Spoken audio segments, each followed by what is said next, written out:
চেষ্টা করতে করতে করতে করতে আপনি যদি ব্যর্থতার অতল তলে চলে যান নূহ আলাইহিস সালামের মতো, তখন বলতে হবে রব্বি আন্নী মাগলুবুন ফান্তাসির, আল্লাহ আমি পরাজিত, আমাকে সাহায্য করো। তখন আসহাবুল কাহফের মতো একা থাকতে হবে। আল্লাহ চেয়েছেন এটা। আল্লাহ চেয়েছেন আমরা এই দুনিয়ার জীবনে হালাল খাই, হারামে না যাই। আল্লাহ চেয়েছেন আমরা সুন্নত অনুযায়ী জীবনযাপন করি, সর্বশেষ নবী মুহাম্মদ সাল্লাল্লাহু আলাইহি ওয়াসাল্লামকে আদর্শ নেতা হিসেবে গ্রহণ করি। আল্লাহ চেয়েছেন আমরা তার দ্বীনের দাওয়াত মানুষকে দেই। তা'মুরুনা বিল মা'রুফ ওয়া তানহাউনা আনিল মুনকার, তোমরা শ্রেষ্ঠ জাতি, কুনতুম খায়রা উম্মাহ উখরিজাত লিন-নাস, তোমাদেরকে মানব জাতির কল্যাণের জন্য বের করা হয়েছে। দুটো কাজ দিয়ে, সৎ কাজের আদেশ করবে, অসৎ কাজে নিষেধ করবে। আল্লাহ চেয়েছেন আমরা দ্বীনের দাওয়াত দেই। আল্লাহ চেয়েছেন আল্লাহর জমিনে আল্লাহর দ্বীন প্রতিষ্ঠা হোক, এই ফিকির আমরা করি, এই চিন্তা ভাবনা আমরা করি এবং সেই চেষ্টা করি। আল্লাহ চেয়েছেন আমরা ঐক্যবদ্ধ থাকি, বিভক্ত না হই। আল্লাহ চেয়েছেন আমাদের মেয়েরা যেন পর্দা করে, জীবন চলে গেলেও পর্দা না ছাড়ে। 200টা কুকুর শিয়ালের সামনে দাঁড়িয়ে হলেও যেন পর্দা রক্ষার স্লোগান দেয়। আল্লাহ এটা চেয়েছেন। আল্লাহ এগুলো চেয়েছেন। এগুলো কি আল্লাহর অন্যায়? হে আমার প্রিয় মুসলিম ভাইরা, প্রত্যেকটা ঘটনার পিছনে আমাদের জন্য নিদর্শন আছে। আল্লাহর বান্দা বান্দীদেরকে আল্লাহর দ্বীন থেকে সরানোর জন্য শয়তানি শক্তির অপতৎপরতার শেষ নাই। আপনাকে আমাকে প্রথমে যে কাজটা করতে হবে, তাদের প্রতিটা অপতৎপরতার শেকড় খুঁজে বের করতে হবে, চিহ্নিত করতে হবে, তারপরে আপনাকে সলিউশনে আসতে হবে। তারও আগে আমাদেরকে দুনিয়ার জীবনটাকে গুরুত্বের সাথে গ্রহণ করতে হবে। এই জীবন আমার একটা মাত্র উদ্দেশ্যে আল্লাহ পাক দিয়েছেন, যেন আমি জান্নাতে যেতে পারি। জান্নাতে যাওয়ার পথে যেই আমার বাধা হবে তাকেই আমাকে অ্যাভয়েড করতে হবে, সে যেই হোক না কেন। তারপরে আল্লাহ আমার কাছে যে কাজ চেয়েছেন, ফরজিয়াত, ওয়াজিব সমূহ, সুন্নাত, এগুলোকে আমাকে পাবন করতে হবে। আমাকে ইলম অর্জন করতে হবে, আমাকে জানা অনুযায়ী আমল করতে হবে, আমার পরিবারটাকে গঠন করতে হবে নববীর আদর্শে। আবারও বলছি, গঠন করার ক্ষেত্রে গিয়ে যদি বলতে বলতে দাওয়াত প্রদান করতে করতে করতে করতে কাজ না হয়, আপনি আসহাবুল কাহফ হয়ে যান। এছাড়া কোনো অপশন নাই। নাহলে এই পারিবারিক ফিতনা আপনাকে দিন থেকে সরাই দিক। পারিবারিক ফিতনা আপনাকে দিন থেকে সরাই দিক। আপনাকে তারপরে হালাল রিজিক সার্চ করতে হবে। নিজের জান মাল সময় শ্রম দিয়ে দিনের ফিকির করতে হবে। দিনটা কিভাবে টিকে থাকে, দিন টিকে না থাকলে আমরা টিকে থাকতে পারবো না। এই পৃথিবীতে মুসলিম জাতি সম্মানিত হয়েছে শুধুমাত্র দিনের কারণে।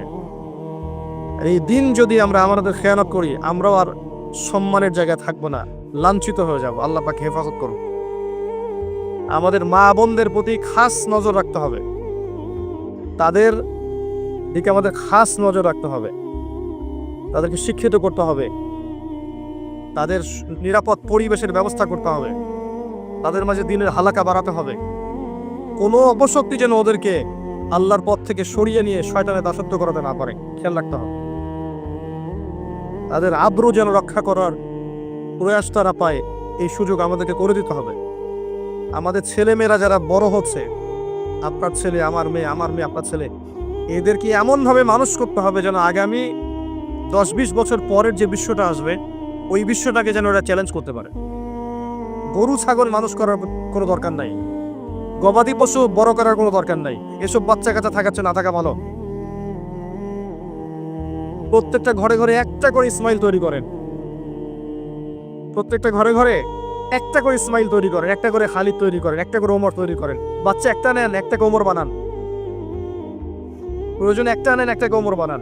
একটা মেয়ে হলে ওই মেয়েটাকে আপনি খাদিজা বানান রাদিয়াল্লাহু আনহা, মারিয়াম বানান আলাইহিস সালাম, খাওলা বানান, সুমাইয়া বানান, একটা বানান। সুসন্তান একটা যথেষ্ট। 10-12টা গবাদি পশু পোষার পিছনে কোনো লাভ নাই। আপনি ফিউচার প্ল্যান করেন, আগামী 10-20-30 বছর পর কি করতে যাচ্ছেন, এই সময়টুকুতে আপনি কি চাচ্ছেন, আপনার জীবন নিয়ে আপনার পরিকল্পনা কি। স্পেশালি যুব সমাজকে বলবো, যে ইয়াং জেনারেশনকে বলবো, যে আপনাদের তারুণ্যটাকে আল্লাহর পথে কাজে লাগান। আরশের ছায়ায় যদি ছায়া পেতে চান, আপনাকে আপনার যৌবনটাকে আল্লাহর পথে ঢালতেই হবে। এই ঢালার মানে এই নয় যে আপনাকে এখনই একদম রণাঙ্গনে বের হয়ে যেতে হবে, বিষয়টা এমন নয়। বিষয়টা হচ্ছে আপনাকে শুরু থেকে কাজ করতে হবে, পড়াশোনা থেকে শুরু করতে হবে। পড়াশোনা, আমল, আকীদা, মানহাজ শক্ত করা, তারবিয়াত, প্রশিক্ষণ, আপনার কি বলবো, হালাল রিজিক, আবশ্যক পরিবার, জানা অনুযায়ী আমল, দিনের ফিকির করা, দিন নিয়ে কোনো প্রজেক্ট করা। আপনাকে আগাতে হবে দিন নিয়ে। পুরো যৌবনকালটাকে আপনার আল্লাহর পথে দিয়ে দেওয়া। এবং যৌবনের অনেকটা সময় আমরা অপচয় করে ফেলেছি অলরেডি, অনেকটা সময় চলে গেছে। যদি যৌবন হয় 20 বছর, আপনি দেখবেন 10 বছর এইসব ভাবতে ভাবতেই চলে গেছে, জীবন বুঝতে বুঝতে চলে গেছে। দিনই বোনদেরকে সুযোগ করে দেন, মা বোনদেরকে সুযোগ করে দেন, তারা দিনের জন্য অনেক কিছু করতে পারবে। শুধু সুযোগের অপেক্ষা, ওদেরকে আমরা সুযোগ করে দিতে পারছি না। আমাদের স্ত্রীদেরকে, আমাদের মাদেরকে, বোনদেরকে, আমাদের মেয়েদেরকে আমরা সুযোগ করে দিতে পারছি না। ওদেরকে সুযোগ দেন, দিনের জন্য করার মানসিকতা তৈরি করে দেন। তারা আমার চেয়ে আপনার চেয়ে বেশি খেদমত করতে পারবে ইনশাআল্লাহ। ওরাই জন্ম দিবে ইসমাইল ইনশাআল্লাহ আযজা ওয়া জাল। নারী জাতির চেয়ে বড় ফিতনা যেমন পুরুষদের জন্য রাখা হয়নি, ঠিক একইভাবে নারীরাই পারবে এমন প্রজন্ম উপহার দিতে, যে প্রজন্মের সন্তানরা আল্লাহর পথে ইনশাআল্লাহ মুজাহাদা করবে, আল্লাহর দিনকে বিজয় লাভ। সব মিলে এগুলো সার কথা। দীর্ঘ সময় ঘন্টার পর ঘন্টা গাল গল্প করে আসলে লাভ নেই। মূল কথাগুলো বুঝতে হবে। মূল কথা হচ্ছে এই যে আমরা মুসলিম জাতি আল্লাহর দাসত্ব করব, আল্লাহ ছাড়া কাউকে ভয় করব না। প্রথম কথা, আল্লাহর জমিনে আল্লাহর বিধান চলবে, আল্লাহর দিন চলবে, এবং এই দিনটা আমরা পালন করব, কারো উপরে ফোর্স করব না, জোর করে চাপিয়ে দিব না। কেউ যদি সৌন্দর্য দিকে আসতে চায়, মোস্ট ওয়েলকাম, আলহামদুলিল্লাহ। যদি নাও আসে, আমরা কারো গলায় তরোয়াল চালিয়ে দিনটা চাপিয়ে দিচ্ছি না। এটা আমাদের আদর্শ নয়। লা ইকরাহা ফিদ-দীন, এটা শয়তানের আদর্শ হতে পারে। যে পেটুয়া বাহিনী দিয়ে হিজাব খুলিয়ে ফেলবে, এটা শয়তানের কাজ হতে পারে, আমাদের কাজ এটা নয়। আমরা আল্লাহর বান্দা, আল্লাহ থেকে এসেছে, আল্লাহ ফিরে যাব। আল্লাহ একটা সময় দিয়েছেন দুনিয়ার জীবন, এই জীবনে আল্লাহ তাআলা যুগে যুগে নবী রাসূল পাঠিয়েছেন। আমরা সর্বশেষ নবীকে পেয়েছি, মুহাম্মদ রাসূলুল্লাহ সাল্লাল্লাহু আলাইহি ওয়াসাল্লাম, এবং কিয়ামত পর্যন্ত তার রেখে যাওয়া কোরআন এবং সুন্নাহর বাইরে কিছু থাকবে না। এর বাইরে হকের কোনো মানদণ্ড নাই। এখন এটাকে আঁকড়ে ধরে আল্লাহর দিনটা নিজে পালন করা, নিজের পরিবারের মধ্যে সাধ্যমতো চেষ্টা করা, প্রতিষ্ঠা করার। যদি না হয়, বারবার বলছে, একা থাকবেন।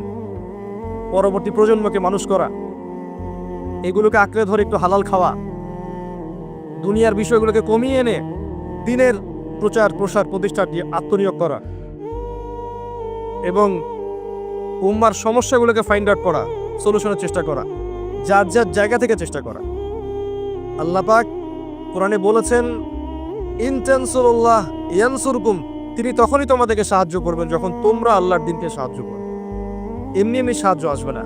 ইন্নাল্লাহা লা ইউগাইয়িরু মা বিকওমিন হাত্তা ইউগাইয়িরু মা বিআনফুসিহিম। আল্লাহ পাক কোনো কওমের অবস্থা ততক্ষণ পরিবর্তন করেন না যতক্ষণ না ওই কওম তার অবস্থা পরিবর্তন চেষ্টা করে। আর আমরা মুসলিমরা উগ্র নই, আমরা সন্ত্রাসী নই। আমরা সন্ত্রাসী নই। আমাদের চেয়ে নম্র, ভদ্র, বিনয়ী মানুষ পৃথিবীতে পাওয়া যাবে না। হ্যাঁ, যুগে যুগে যখনই মাজলুম হয়েছে মুসলিমরা, তখন অস্ত্র ধরেছে। আর মাজলুম অবস্থায় অস্ত্র ধরার অধিকার মুসলিমদের ছিল, এটা অন্য বিষয়। কিন্তু মিডিয়ার এই কারসাজির মধ্য দিয়ে এই শয়তানের দোসর যারা আছে, এদের সারা বৈশ্বিক এই প্রোপাগান্ডার কারণে ইসলামকে জঙ্গিবাদের ধর্ম, সন্ত্রাসীদের ধর্ম বলার কোনো কারণ নাই। ইসলাম সাম্য আর মানবতার ধর্ম। এখানে সমস্ত বিষয়ের সমাধান আপনি পাবেন ইনশাআল্লাহ আযজা ওয়া জাল। আল্লাহ থেকে এসেছি, আল্লাহ ফিরে যাব।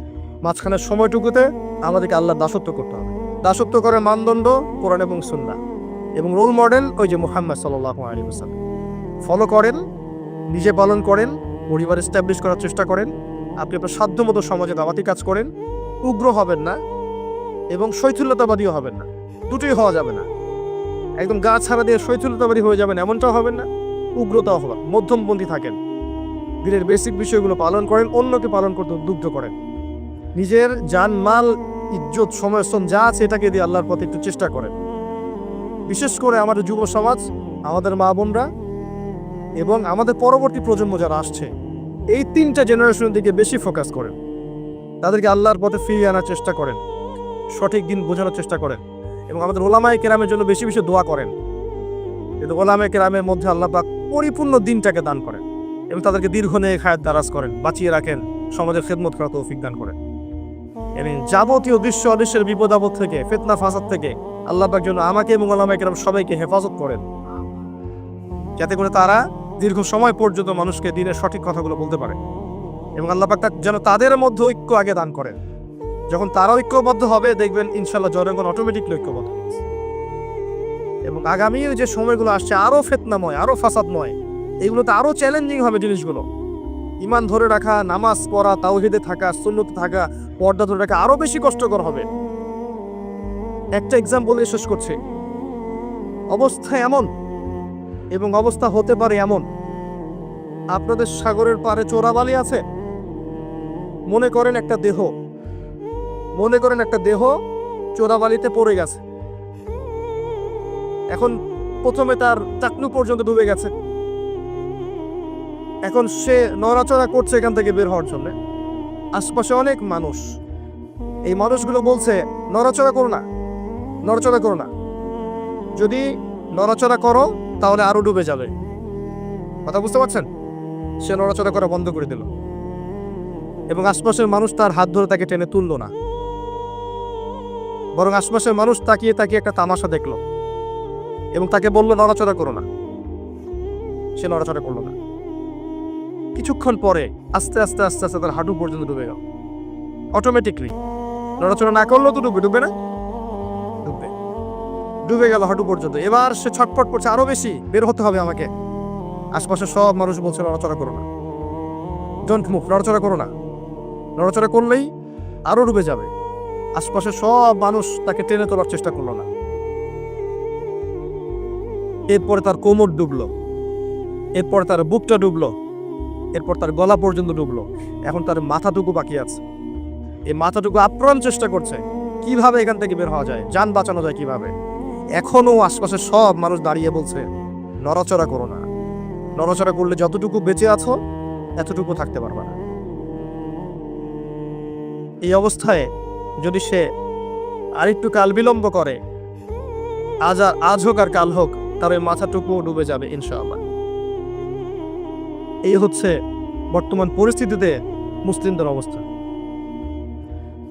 কে ওই দেহটাকে টেনে বের করবে?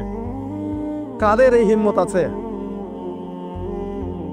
কারা সেই মানুষ যারা এই প্রায় ডুবে যাওয়া দেহটাকে টেনে তুলবে এই বিশ্বের মধ্যে? এর চেয়ে ভালো কোনো এক্সাম্পল আমার কাছে জানা নাই। এই যে এক্সাম্পলটা দিয়েছি আমি আপনাদের সাগর পাড়ে গিয়ে শিখেছি। আমার কাছে নিজেকে মনে হচ্ছিল এমন, যে আমার অবস্থা হয়তো এমন। একটাই আওয়াজ, নড়াচড়া করো না। নড়াচড়া করলে যতটুকু বাকি আছে এইটুকু ডুবে যাবে। এইটুক আজ না হোক কাল ডুবেই যাবে। যদি শুরুর থেকে নড়াচড়া করত এবং শুরুর থেকে সবাই যদি তাকে হেল্প করত এবং তাকে টেনে তোলার চেষ্টা করত, আজকে ওই উম্মার অবস্থা এমন হতো না।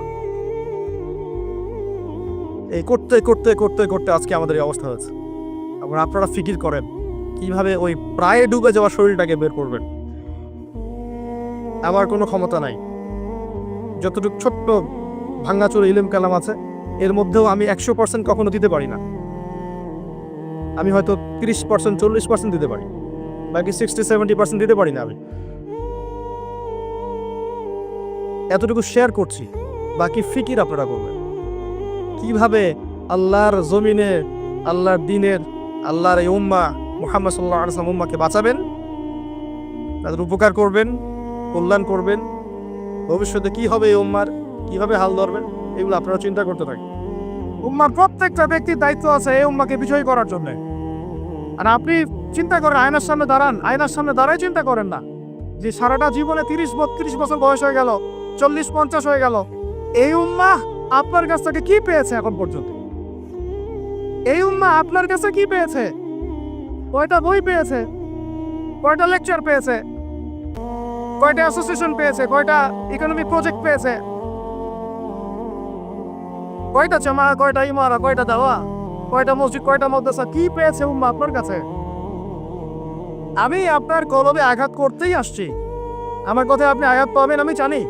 এই আঘাতটা আপনাকে আল্লাহর পথে নিয়ে আসবে ইনশাআল্লাহ। এই আঘাতটা ইনশাআল্লাহ আমাদের এই তরুণ ভাইদেরকে আল্লাহর পথে নিয়ে আসবে ইনশাআল্লাহ। সাহসী মানুষদের মতো বলেন ইনশাআল্লাহ। এই আওয়াজগুলা ইনশাআল্লাহ আমাদেরকে আল্লাহর পথে নিয়ে আসবে ইনশাআল্লাহ। প্রত্যেক ঘরে ঘরে একজন করে হাফেজ তৈরি করেন, প্রত্যেক ঘরে ঘরে একজন দিনদার মেয়েকে বিয়ে করেন, প্রত্যেক ঘরে ঘরে যে বাচ্চাগুলো হবে এই বাচ্চাগুলোকে ইসলামী শিক্ষায় শিক্ষিত করেন, প্রত্যেক ঘরে ঘরে অন্তত একটা করে আলেম তৈরি করেন।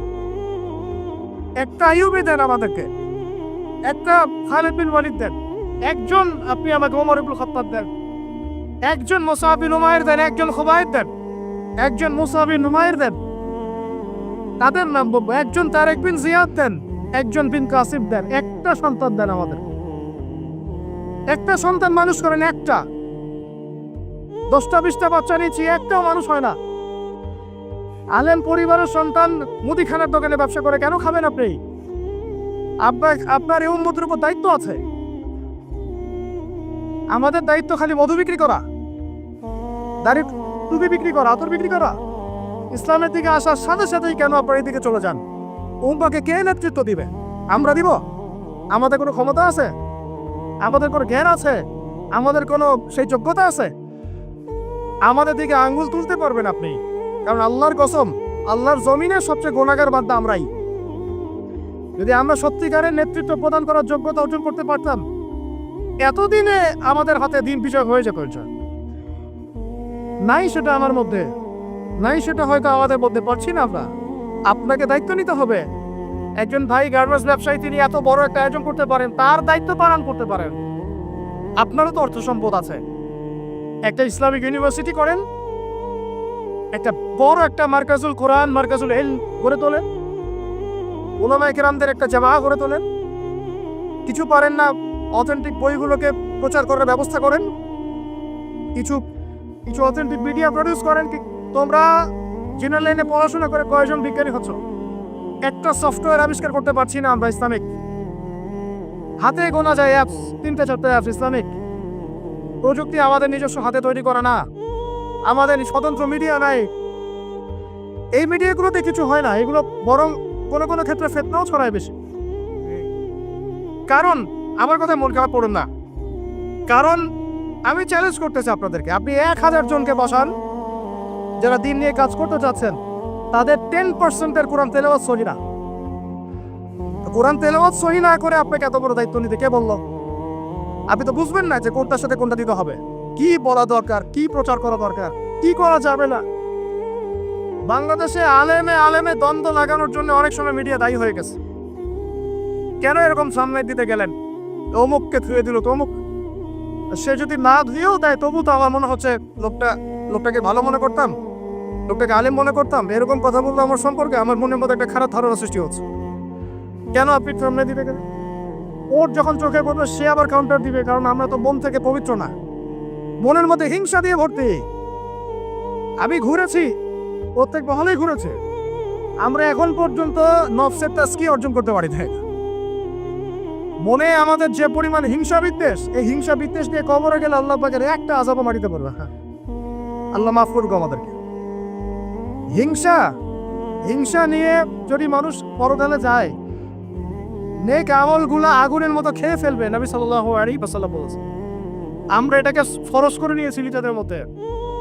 ভাই, আপনারও তো যোগ্যতা আছে, আপনারও তো কিছু করার আছে। একটা অ্যাপস আবিষ্কার করেন, একটা বই লিখেন, একটা মাদ্রাসা করেন, একটা মসজিদ করেন, একটা ইসলামিক ইউনিভার্সিটি করে তোলেন, স্বতন্ত্র ইসলামিক মিডিয়া করে তোলেন। সবচেয়ে বড় কথা, কাজ যেগুলো হয় সেগুলো বিক্ষিপ্ত হয়ে যায়, এগুলো কোনো একটা সূত্রে গাঁথা না। এখানে একটা মাহফিল, ওখানে একটা, ওখানে একটা, ওখানে একটা, এখানে একটা মাদ্রাসা, ওখানে একটা, ওখানে একটা, এখানে একটা। 4 জন 4 ভাবে চিন্তা করেন, 4 জন 4 ভাবে চলেন। এখানে একটা সংগঠন ইসলামিক, ওখানে একটা, এখানে আর একটা, ওখানে একটা। একটা ওয়ান উম্মাহ জামাআহ নাই বাংলাদেশ। তো আপনারা বলেন না আমাকে, এই উম্মাকে কিভাবে আমরা বিজয় নিয়ে যাব? আমাকে আপনারা বলেন, ছোটখাটো প্রশ্ন করা বাদ দিয়ে আপনারা আমাকে উত্তর দেন, কিভাবে আপনি এই দুনিয়াতে আল্লাহ পাকের দ্বীন ইসলাম কায়েম করবেন? পথ পদ্ধতি কি আপনার কাছে? কি পথ পদ্ধতি, কিভাবে শুরু করবেন? তারপরে কি, তারপর কি, তারপর কি, তারপর কি, গন্তব্য কোথায়? আর আমি বলি আপনাদেরকে গন্তব্য কোথায়? আমাদের গন্তব্য বলেন।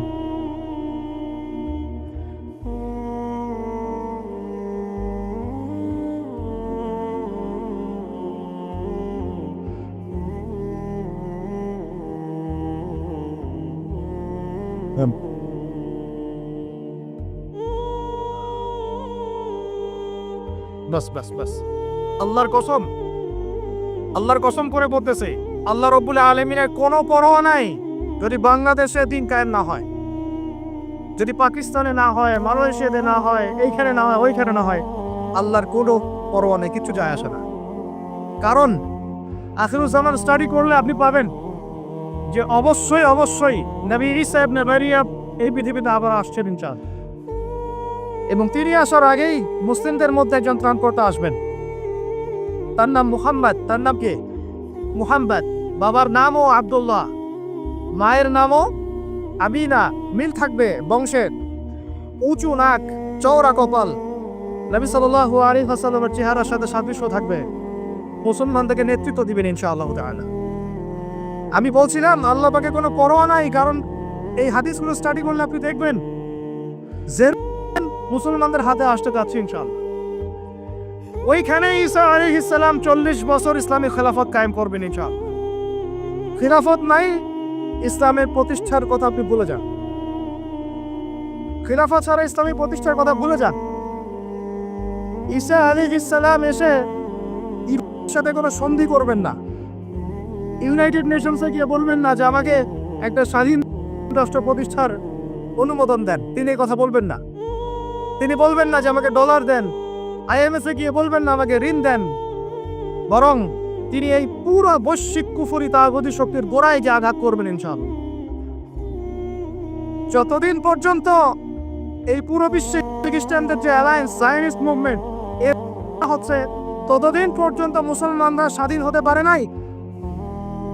আমরা এখন পর্যন্ত স্বাধীন হতে পারি নাই, এটাই সত্য কথা। কখন স্বাধীন হবেন আপনি? কখন এই উম্মাহ স্বাধীন হবে? যখন আপনার আমার কথা উঠবে বসবে, তখন যখন আপনার আমার কথায় এই বসবে, তখন যখন আপনার আমার কথায় এই পুরো কুফরি তাগুতি শক্তির উঠবে বসবে, তখন বুঝবেন উম্মাহ স্বাধীন হয়েছে। স্বাধীনতা শুনছেন? বেলাল ইবনে রাবাহ স্বাধীন যখন তাকে পিটানো হচ্ছে, শেকল দিয়ে বেঁধে শেষে টানা হচ্ছে, বেলাল ইবনে রাবাহ সেদিন স্বাধীন ছিলেন, কারণ তিনি আল্লাহ ছাড়া কারো দাসত্ব করেন না। আবু জাহেলের নির্মম নির্যাতন, উমাইয়া বিন খালাফের নির্মম নির্যাতন বেলাল ইবনে রাবাহকে পরাধীন করতে পারে নাই। বেলাল স্বাধীন আঘাতের মধ্যে। সুমাইয়া স্বাধীন। সুমাইয়ার নাম শুনেছেন? আমাদের বোনদাতার নামই জান। ওরা জানে কি প্রোডাক্ট আসলো বাজারে, কোন পার্লারে গেলে কি পাওয়া যায়, কোথায় গেলে কি হয়, কোন মার্কেটে গেলে কি পাবো। মার্কেট ভর্তি মহিলা দিয়ে, ভর্তি মহিলা দিয়ে, গার্মেন্টসও তো ভর্তি মহিলা দিয়ে। পদটা কতটুকু মেনটেন হয় সেটাও ভাবতে হবে। জব করতে দোষ নাই, জব করতে দোষ আছে, পদটা কতটুকু ভাবতে হবে না? আমরা যে বস্তুবাদী এটা আমাদের রাস্তাগুলি প্রমাণ করছে। আমরা আমাদের বাড়ি ঘরগুলো চকচকা করছি আর সরকারের রাস্তাগুলো ভেঙে ফেলতেছি। এখন ওই রাস্তাগুলো তৈরি করে দেওয়ার দায়িত্ব আমাদের। দায়িত্ব আমাদের না? অবশ্যই আমাদের, কেন আমরা তো খেয়ানত করলাম, সরকারি মাল দরিয়ামে ডাল, এরকম চিন্তা করলাম। ওদিকে যেতে চাচ্ছি না। বোনরা শোনেন, ভাইরাও শোনেন, সুমাইয়া স্বাধীন। কখন স্বাধীন? যখন আবু জাহেল তাকে বলছে যে তুই এই জন্যই ইসলাম কবুল করেছিস যে মুহাম্মাদের সৌন্দর্য দেখে তুই তার প্রেমে পড়েছিস। নাউজুবিল্লাহ সাল্লাল্লাহু আলাইহি ওয়াসাল্লাম কি বলেছে বলেন? তুই মুহাম্মাদের সৌন্দর্য দেখেই মনে হয় তার প্রেমে পড়েছিস। নাউজুবিল্লাহ, আস্তাগফিরুল্লাহ। সুমাইয়া রাদিয়াল্লাহু আনহা তখন বাধা, হাত পা বাধা, হাত পা বের করার কোনো অপশন নাই, বাধা আছে।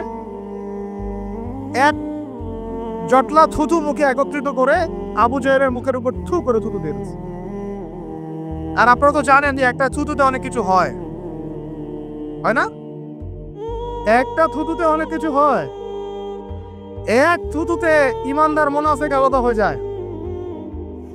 এক থুতুতেই ইমানদার মুনাফিক আলাদা হয়ে যায়। সুমাইয়াও থুতু দিয়েছিল আবু জাহেলের মুখে। এবার আবু জাহেল কি করেছে শুনে।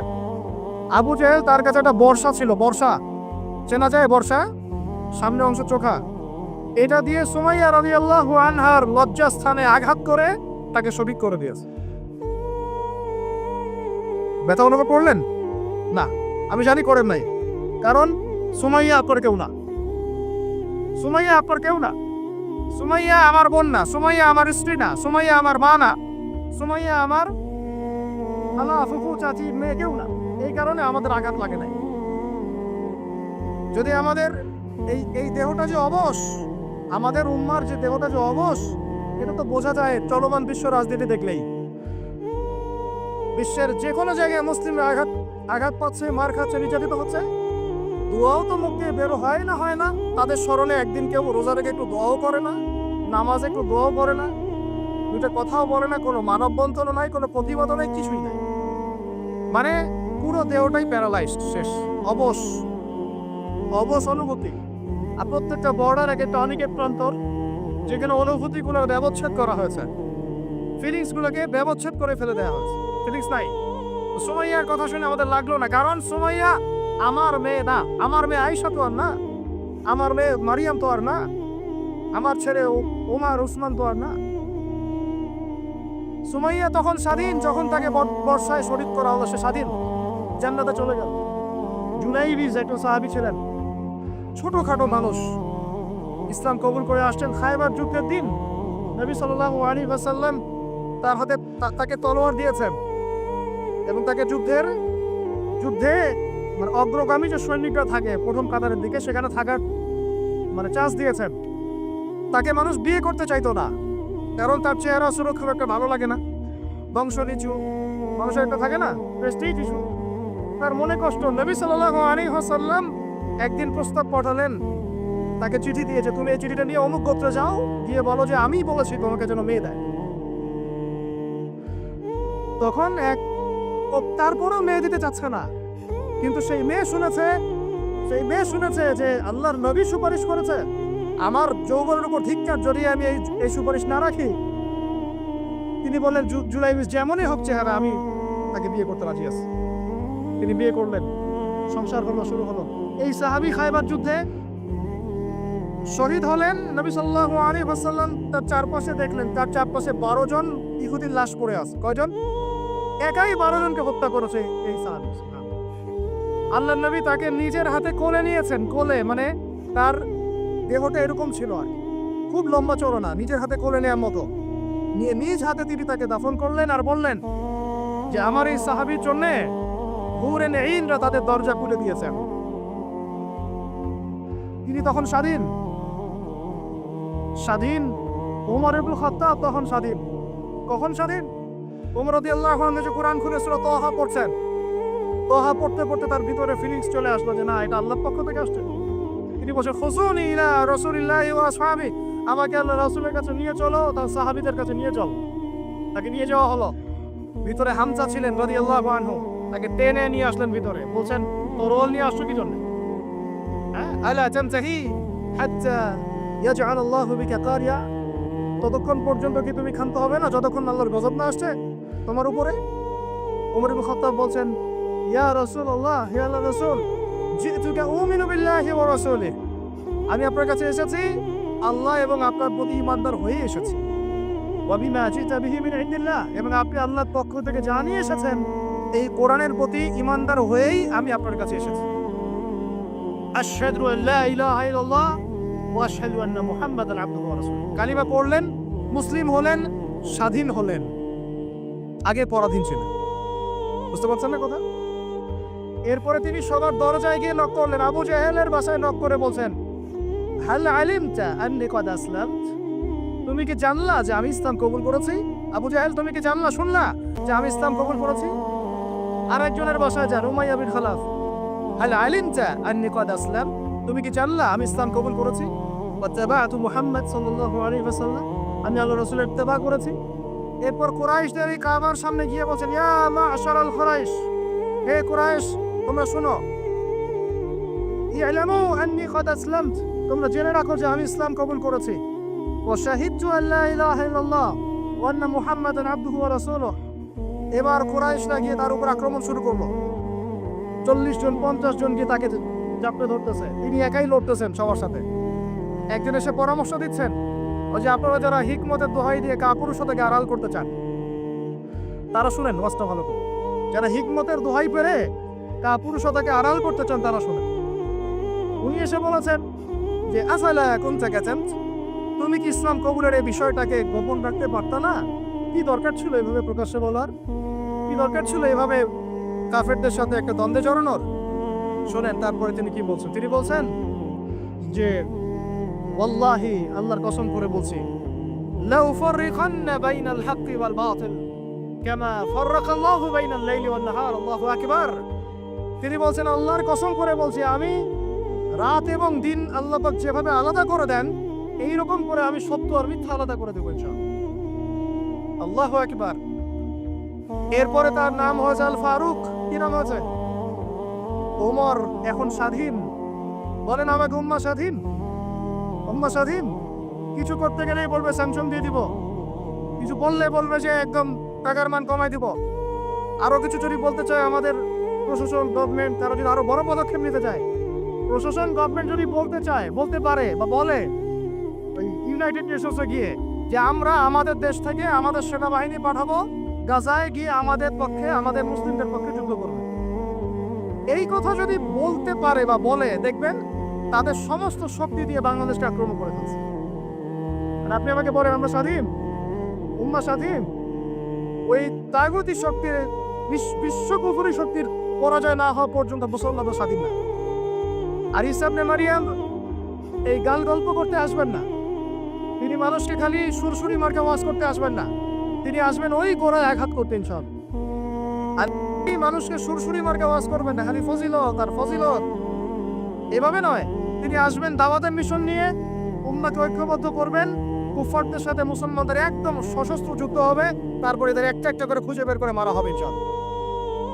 আল্লাহর কসম করে বলতেছি, আমাদের একটা মুসলিম ভাইয়ের রক্ত বৃথা যাবে না, একজন শিশুর রক্ত বৃথা যাবে না ইনশাআল্লাহ। একজন বোনের ইজ্জতের মূল্য ওদেরকে দিতে হবে ইনশাআল্লাহ। এই যে বিগত 1.5 মাসে তোমরা 19,600 জনকে হত্যা করেছো, একটা একটা করে হিসাব আমরা দিব ইনশাআল্লাহ। 1974 সাল থেকে 2023 পর্যন্ত প্রায় 3.5 লক্ষ মানুষকে হত্যা করা হয়েছে, এর হিসেব ওরা দিবেন ইনশাআল্লাহ। এর হিসেব আমরা নিব ইনশাআল্লাহ। আমরা ছাড়বো না ইনশাআল্লাহ, এই ফিতনা আমরা ছাড়বো না, এই জালেমও ছাড়বো না। আর মনে রাখেন, আমাদের এখানে কি হবে তারপরও আল্লাহ পাক করবেন না। আল্লাহ পাক জানেন কোন জায়গা থেকে দিন কায়েম করতে হবে। ঈসা ইবনে মারিয়াম 40 বছর ওই তখ্ত থেকে, ওই সিংহাসন থেকে পুরো বিশ্বটাকে শাসন করবে ইনশাআল্লাহ তাআলা। আপনারা আঞ্চলিক রাজনীতি নিয়ে পড়ে আছেন, থাকেন, আমি বিশ্ব রাজনীতি নিয়ে কথা বলছি। আঞ্চলিক পলিটিক্স নিয়ে আমার কোনো আগ্রহ নাই, কারণ আমি জানি এই পুরো সাবকন্টিনেন্ট শাসন করবে ঈসা আলাইহিস সালাম। যদি আমরা তার পক্ষের লোক হয়ে যাই, তাহলে আমরা ইজ্জত সম্মান পাবো ইনশাআল্লাহ। আর যদি আমরা তার বিপক্ষে চলে যাই, দেখবেন জিল্লতি আর জিল্লতি নেমে আসবে। আল্লাহ মাফ করুন। এখন শুনেন, ইবনে খাত্তাব স্বাধীন এখানে, হামজা রাদিয়াল্লাহু আনহু স্বীকার করে আসছেন। যুব ভাই আপনি শুনেন, এই যে ওমরের কথা বললাম, এরকম একটা ছেলে আমাকে দিতে পারবেন ঘর থেকে, প্রত্যেকটা ঘর থেকে পারবেন? সাহস আছে খালি বলবে যে আমি রাত দিন যেমন আল্লাহ আলাদা করে দেন, আমি সত্য মিথ্যা আলাদা করে দেবো ইনশাআল্লাহ। পারবে? তোমরা টিকটক চালাচ্ছ, তোমরা টিকটক চালাচ্ছ, পাবজি খেলতেছো, ফ্রি ফায়ার খেলতেছো, মেয়ে নিয়ে পড়ে আসো, তোমরা কিভাবে উম্মাহকে নেতৃত্ব দিবা? নামাজ পড়তেছো না, সাপ্তাহিক সম তো রাখো না, মনে হয় আল্লাহ ভালো জানেন। দান সদকা কতটুকু করো আল্লাহ ভালো জানেন। কোরআন তেলাওয়াত করতে শিখতেছো না, কোনো আলেমের সহবতে যাও না। ইউটিউব, অনলাইন, ফেসবুক, ব্যাস, that's all. YouTube, online, Facebook হচ্ছে একটা ফিতনার জগৎ। আপনি বলতে পারেন যে আমার লেকচারও তো যায়, অনেক বড় বড় আলেমদের লেকচারও যায়, সব মেনে নিয়েই বলছি এটা ফিতনার জন্য। সব মেনে নিলাম, আপনার কথা মেনে নিয়েই বলতেছি ফিতনার জন্য। কারণ এর কন্ট্রোলও কুফর শক্তির হাতে, এর কন্ট্রোলও তাগুতি শক্তির হাতে। আপনি এটা নিয়ন্ত্রণ করেন না, এই প্রযুক্তি আপনি তৈরি করেন নাই। আমরা আলাদা করে কোনো মুসলিম কমিউনিটি সোসাইটিও বিল্ড আপ করতে পারিনি অনলাইনে, বুঝেছি? আমাদের কোনো স্বতন্ত্র সামাজিক যোগাযোগ মাধ্যম আছে বলেন?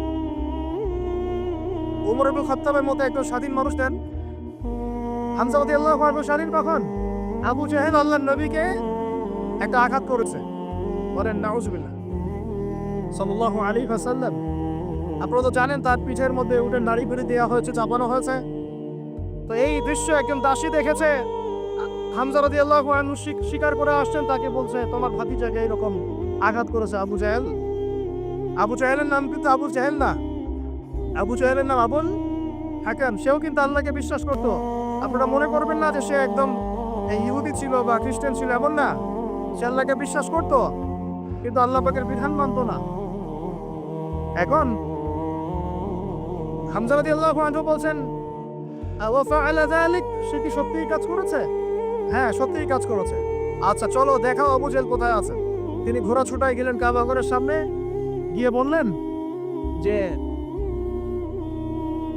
তুমি আমার ভাতিজাকে গালি দিয়েছ, তুমি আমার ভাতিজাকে আঘাত করেছ, জেনে রাখো আমি আজকে থেকে আমার ভাতিজার দিনের উপর আছি। এই কথা বলার সাথে সাথে তার উপর আক্রমণের চেষ্টা করা হচ্ছিল। তিনি নিজে একটা ঘুষি দিয়ে আবু জাহেলের একটা দাঁত ফেলে দিলেন। আর দাঁত যে পড়ে গেছে কিনা সিরাতের কিতাবে এত স্পষ্ট নাই, কিন্তু আঘাত একটা ঘুষি দিয়েছেন এটা স্পষ্ট। ঘুষি দিয়ে বলছেন রুদ্দাহা ইনিস্তাতা, রুদ্দাহা ইনিস্তাতা, যদি সাধ্য থাকে এই ঘুষিটা আমাকে ফেরত দিয়ে দেখাও, সাধ্য থাকলে আমাকে আরেকটা আঘাত করে দেখা।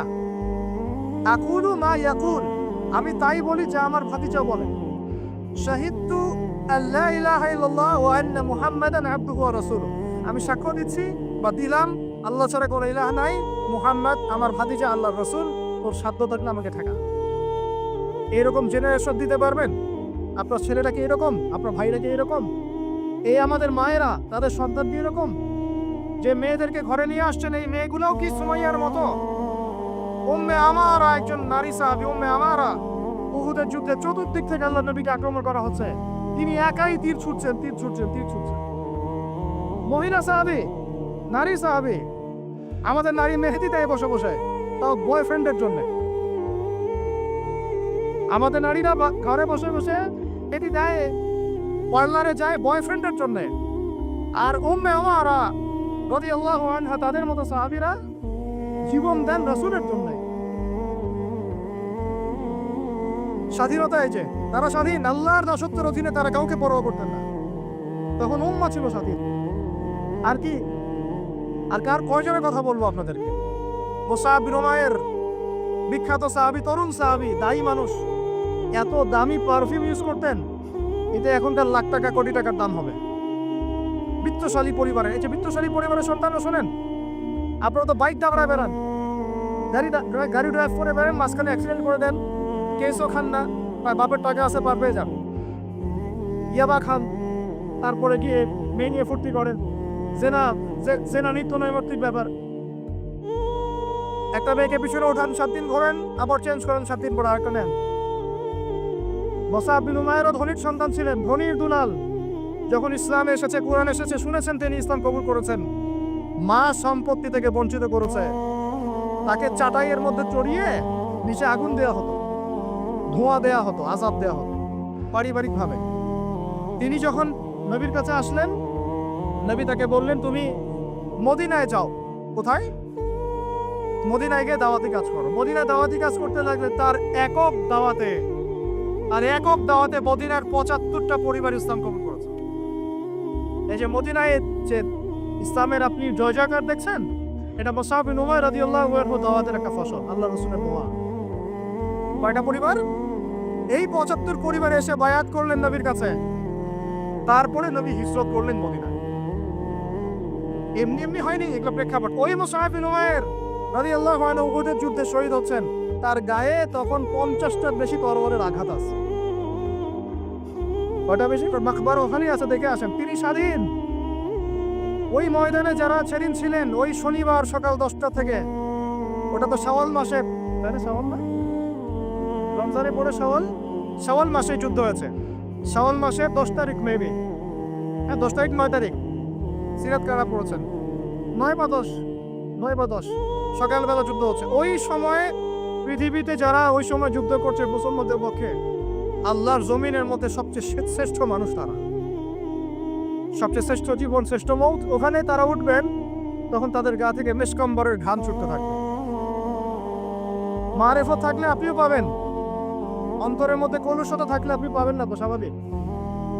এখন মুসাব বিন উমাইর কি পরাধীন না স্বাধীন? বলেন, তিনি কি পরাধীন না স্বাধীন? স্বাধীন মুসাব বিন উমাইর।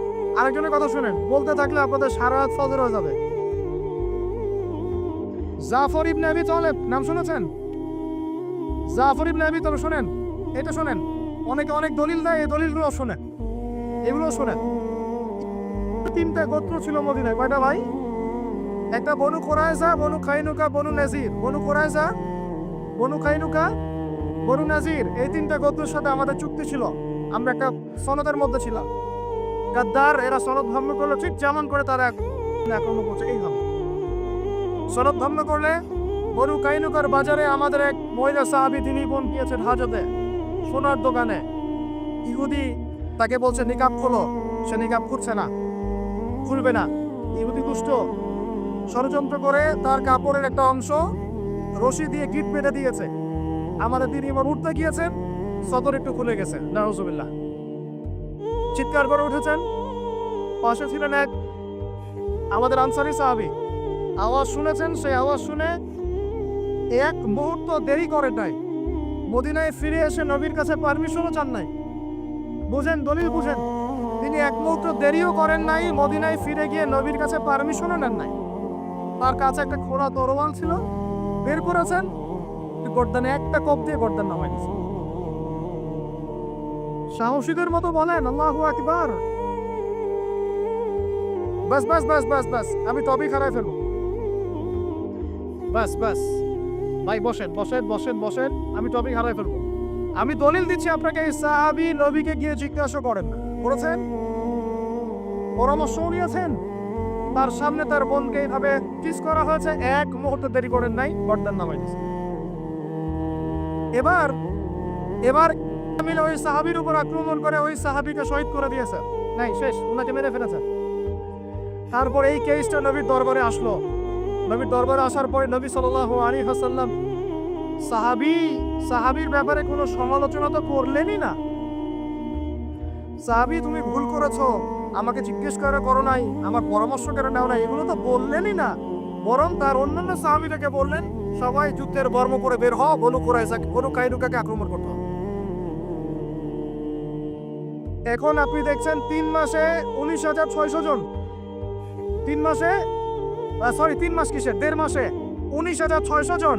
আর এখানে একজন মুসলিম ভাই, একজন মুসলিম বোনের ইজ্জতের বিনিময়ে নবী সাল্লাল্লাহু আলাইহি ওয়াসাল্লাম পুরা বনু কাইনুকাকে একদম সমূলে উৎপাদিত করে মদিনা থেকে বিতাড়িত করে।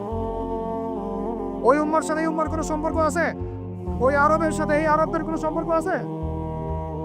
ওই স্বাধীনতার সাথে এখনকার এই পরাধীনতার কোনো সম্পর্ক আছে? এরপরে আপনারা ফ্যান্টাসি নিয়ে পড়ে আছে। আল্লামা রুমি বলতেন, উনি একজন বড় সুফি মানুষ ছিলেন, উনি বলতেন যে আমি যা বুঝি আর আমি যা জানি বুঝতে পারি, তোমাদেরকে বলে কি লাভ, তোমরা তো বুঝবা না। কে বলতেন? বড় বড় যারা আল্লাহর ওলি, তারা তাদের কথাটা একটু এই টাইপের হয়, মনে হয় একটু অস্বাভাবিক, ঈদের ভিতরে অনেক গভীরতা থাকে। আমি নিজেও এই কথা বলতেছি, আমরা যা বুঝি, যা বুঝতেছি, যা দেখতেছি, তা আপনাদেরকে বলে বোঝাতে পারবো না, বলেই বা কি লাভ, আপনি হয়তো বুঝবেনও না। এই একটা ঘটনা দলিল পেলেন। আরেকটা শোনেন, আরেকটা কওম হলো বনু নাজির। রাসূলকে দাওয়াত দিয়েছে, দাওয়াত দিয়ে বলছে যে আমরা ইসলাম কবুল করবো, আসেন নেগোশিয়েট করি। নবীজি বসেছেন,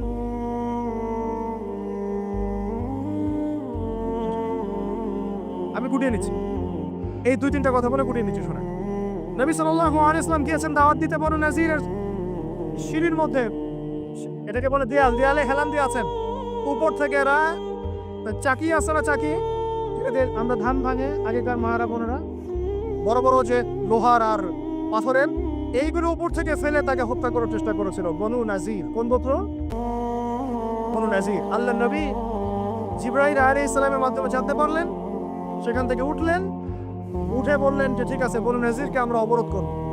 1.5-2 মাস অবরোধ করে রাখা হলো। সূরা হাশরে পড়ে দেখেন। এরপরে এরা নিজেদের ঘরবাড়িগুলো কাঁধে করে নিয়ে মদিনা থেকে বিতাড়িত হলো। বনু নাজির দলিল নাম্বার 2। 3 বনু কুরাইজা, বাকি আছে শুধু একটা, এখন বনু কুরাইজা। বনু কুরাইজাকে বলা হয়েছে আমাদের সাথে থাকবে, অন্যদের সাথে যাইতে পারবো না। Okay fine. খন্দকের যুদ্ধে 10,000 সেনাবাহিনী নিয়ে আবু সুফিয়ান আক্রমণ করেছে মদিনা, অবরোধ করে রেখেছে। এই সুযোগে বনু কুরাইজা কুরাইশদের সাথে মিলে আমাদের সাথে গাদ্দারি করবে। আল্লাহ নবী যুদ্ধ শেষ করে বনু কুরাইজায় গিয়ে কেউ আসরে নামাজ পড়বে না, ওদের সাথে গিয়ে মীমাংসা করতে হবে। তারপরে ওখানে গিয়ে ওদেরকে অবরোধ করা হলো। সাদ বিন মুআজ রাদিয়াল্লাহু আনহু হাতে এই বনু কুরাইজার একজন বালেক যারা ছিল এদের সবার গর্দান নামানো হয়েছে। এটা বনু কুরাইজা, বনু কাইনুকা, বনু নাজির, তিনটা বড় বড় গোত্রের সাথে আমাদের যুদ্ধ হয়েছে নবী জীবিত থাকাকালীন। কি কি শুনিয়ে দেখেছেন। আর এখন আপনি দেখছেন বিগত 100 বছর, 1914 থেকে 2023 পর্যন্ত মার তারা দিতেই আছে, মুসলমান খাইতেই আছে। 4বার বড় বড় যুদ্ধ হয়েছে। যুদ্ধ এই 4টাতে মুসলমানদের মোটামুটি পরাজয়। এখন মোটামুটি 78 থেকে 80% জায়গা ওদের। এখন কি নতুন করে এই জিহাদটা ওখানে ফরজ হয়েছে না আগে থেকে ছিল? ওদেরকে বের করে দেওয়ার পর, 3টা গোত্রকে বের করে দেওয়ার পর খায়বারে তারা কিছু বাকি ছিল। আলী রাদিয়াল্লাহু আনহু হাতে পতাকা দিয়ে বললেন খায়বারে যাও, আক্রমণ কর, এ নাইম দুর্গ তুমি জয় করবে ইনশাআল্লাহ। খায়বারের মারহাব ছিল একজন বীর, একাই 10 জনের সাথে লড়তে পারে। আলী ইবনে আবি তালেবের তরোয়ারের আঘাতে ওর মাথার উপর থেকে তরোয়াল দিয়ে এইভাবে বসে গেছে মাটিতে, মানে দেহটা এইভাবে দ্বিখণ্ডিত হয়ে গেছে। ওদেরকে তারপরে বের করে দেওয়া হয়েছে। তারপর নবী সাল্লাল্লাহু আলাইহি সাল্লাম বলেছেন তার ইন্তেকালের কয়েকদিন আগে, যে আমার ইন্তেকালের পর তোমরা বাকি যে অবশিষ্ট যারা আছে এদের সবাইকে জাজিরাতুল আরব থেকে বের করে দিবে। কে বলেছেন এটা বলেন? এখন তারপর ওমর রাদিয়াল্লাহু আনহু ওটা জয় করেন, আমাদের আন্ডারে থাকে। 1099 সালে ক্রুসেডাররা গিয়ে ওটা আবার দখল করে। তার মোটামুটি ভাবে 80 থেকে 90 বছরের মধ্যেই 1176 নাকি 87, 1176 দিকে আইয়ুবী রাহিমাহুল্লাহ গিয়ে সেটা আবার জয় করেন। তারপরে আবার ওখানে লড়াই হয়েছে। তারপরে আবার গিয়ে আপনার মামলুকদের ভূমিকা আছে, জেঙ্গিদের ভূমিকা আছে, তুর্কিদের ভূমিকা আছে, ওসমানীয়রা আবার দখল করেছে। এই সিলসিলা চলতে 1914 সালে গিয়ে তারা এই ব্রিটেনের সহযোগিতায় এই জায়গাটা দখল করেছে। কত সালে? এই তো 1914 সালে। আর দখল করার পর থেকে এখন এই বিগত 100 বছরে ওখান থেকে তারা বিশ্বের সব নিয়ন্ত্রণ করা শুরু করেছে। জায়গা দখল থেকে শুরু করে মুসলিম ভাইদেরকে দমন, আমাদের বোনদেরকে ধর্ষণ, শিশুদেরকে হত্যা, জমি উপরে ফেলা, কি না করেছে। এখন তারা ওখানে শাসন প্রতিষ্ঠা করতে চাচ্ছে। এরাই তারা যারা বিশ্বকে শাসন করবে। শেষ জামানার কনসেপ্ট না জানলে আল্লাহর কসম আপনি ওয়ার্ল্ড অ্যাফেয়ার্স বুঝতে পারবেন না। এখন শেষ করে দেয় এই কথা থেকে, দেখুন তারা বিগত 100 বছরে ওখানে যা করেছে বা করে যাচ্ছে, এরপরেও যদি আমাদের টনক না নড়ে, আমরা যদি মনে করি যে আমরা তো খুব ভালো আছি, তাহলে আল্লাহর কসম আমরা এখন উম্মাও বুঝি নাই, স্বাধীনতাও বুঝি নাই। আমাদের সবাইকে বুঝতে হবে পুরো মুসলিম উম্মাহ একটা দেহ। আমরা নিজেদের বেসিক ঠিক করব, অর্থনীতি ঠিক করব, আমাদের পরিবার ঠিক করব, আমাদের দাওয়াতের মোটিভটা ঠিক করব। এই ইস্যু পাগল জাতি হব না, মূল জায়গায় থাকার চেষ্টা করবো ইনশাআল্লাহ। আস্তে আস্তে সেই প্রজন্ম আসবে ইনশাআল্লাহ। আমি না পড়ি, আপনি না পড়েন, আমাদের পরের জেনারেশন পারবে ইনশাআল্লাহ। বা তারপর একদিন না একদিন বাইতুল মুকাদ্দাসে আমরা নামাজ পড়বো ইনশাআল্লাহ। বাইতুল মুকাদ্দাসে সালাত আদায় না করা পর্যন্ত আমাদের শান্তি নাই। বাইতুল মুকাদ্দাস বিজয় না হওয়া পর্যন্ত এই মুসলিম উম্মাহর ঘুম নাই। কারণ তারা মুসলিমদেরকে ঘুমাতে দিবে না। তারা মুসলিমদেরকে ভাগ করে ফেলবে, বিভিন্ন মতবাদে ভাগ করে ফেলবে। তারা মুসলিমদেরকে স্যাংশন দিবে, অর্থনৈতিকভাবে পঙ্গু করে ফেলবে, মিডিয়া নিয়ন্ত্রণ করে ফেলবে, ওরা টেকনোলজি নিয়ন্ত্রণ করবে। মুসলিমদেরকে তারা দাঁড়াতে দিবে না যতক্ষণ পর্যন্ত বাইতুল মুকাদ্দাস পাচ্ছেন না।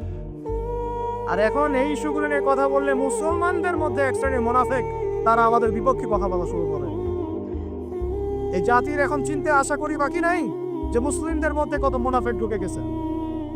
কোনো দলের সাথে আমাদের কোনো দ্বন্দ্ব নাই, আমাদের দ্বন্দ্ব হচ্ছে কথিত মুনাফিকদের সাথে, যারা এই চলমান সংকটের মধ্যেও মুসলমানদের পক্ষে না গিয়ে জালেমের পক্ষ নিচ্ছে।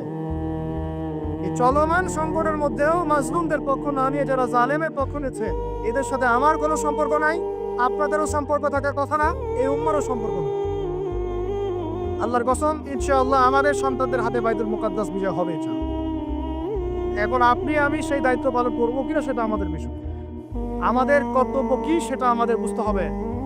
এইসব ফ্যান্টাসি বন্ধ করেন, এইসব উপরি উপরি স্লোগান বন্ধ করেন, এবং আই ওয়াজ শোডাউন সব বন্ধ করেন। সবাই 5 ওয়াক্ত নামাজি হয়ে যায়, আল্লাহ তৌফিক দান করেন। সবাই মিলে তাহাজ্জুদ গোজার হয়ে যায়, আল্লাহ তৌফিক দান করেন। আল্লাহ পাক সবাইকে হালাল খাওয়ার তৌফিক দেন। সবাই অর্থনীতি ঠিক করে ফেলাই, সবাই দাওয়াতের মেহনতে লেগে পড়ি। আল্লাহ যাকে যা দিয়েছেন তাই দিয়ে দিনের খেদমত করেন। এক ভাইকে আল্লাহ পাক টাকা দিয়েছেন, টাকা দিয়ে করেন। জমি দিয়েছেন, জমি দিয়ে করেন। জ্ঞান দিয়েছেন, জ্ঞান দিয়ে করেন। আপনাকে আল্লাহ পাক মসজিদ মাদ্রাসা দিয়েছেন, তাই দিয়ে করেন।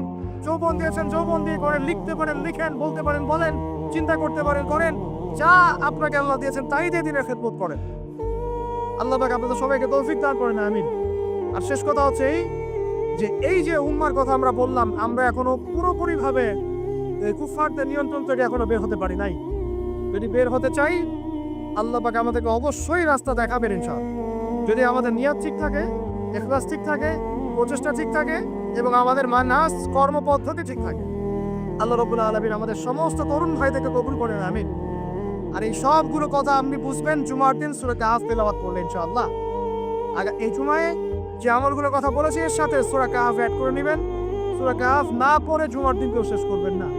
আল্লাহ রাব্বুল আলামিন আমাদের সবাইকে এই উম্মাহকে পরিপূর্ণরূপে সাথী করার তৌফিক দান করেন।